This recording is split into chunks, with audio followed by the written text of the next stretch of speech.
Here we go. So, how many of you know how many adults in the U.S. are affected by social anxiety disorder? Anybody?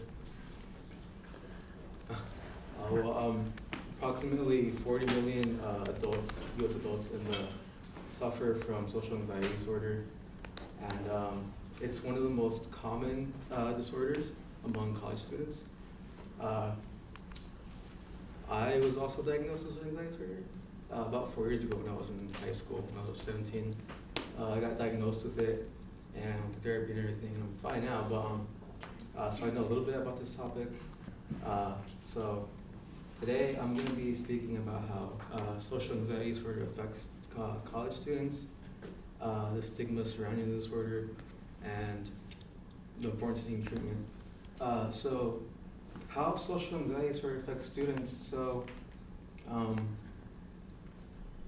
social anxiety disorder is one of the most common among college students, and that's typically due in part to trying to balance like school, relationships, work all at the same time, while also trying to maintain grades and all that, and it becomes a really stressful thing to deal with.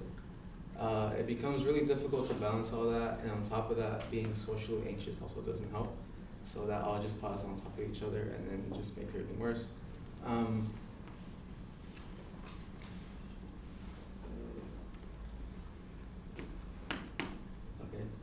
So I'll be speaking about the stigma surrounding social anxiety disorder. So typically speaking, people who have social anxiety disorder, it's not that easy to tell when someone has social anxiety disorder.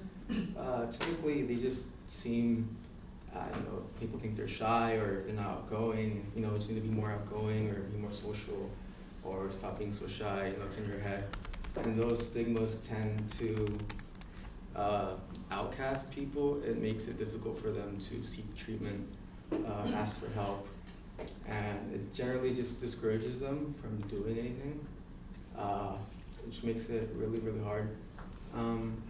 These stigmas tend to create a negative outcome, which really needs to be stopped. And next we'll be speaking about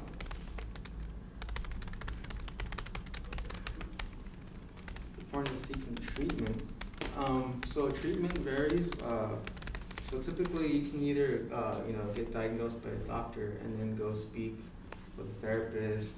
Treatments include cognitive behavioral therapy, which I think I went through, psychotherapy, and medication. So medication, I think you guys know what Xanax are, right? Xanax. Those typically tend to get misused. People like but it's typically mostly for anxiety. But I don't think many doctors prescribe them anymore. I think but typically medication helps, therapy helps, and it all just it's important to keep your mental health in check, especially while in college, because we all know how difficult things can get.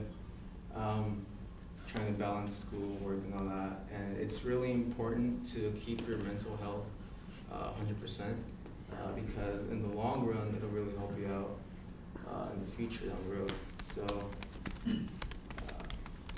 So my recommended action would be consider using LBCC's mental health services. Even if you don't have anything, I think it's important to at least maybe, even if you're feeling not 100%, go and see our mental health services. I believe we have 2 or 3 appointments you can schedule with a therapist, and I listed some hotline numbers as well. So hopefully you all know more about social anxiety disorder and how it affects college students and why it's important to seek treatment. Thank you.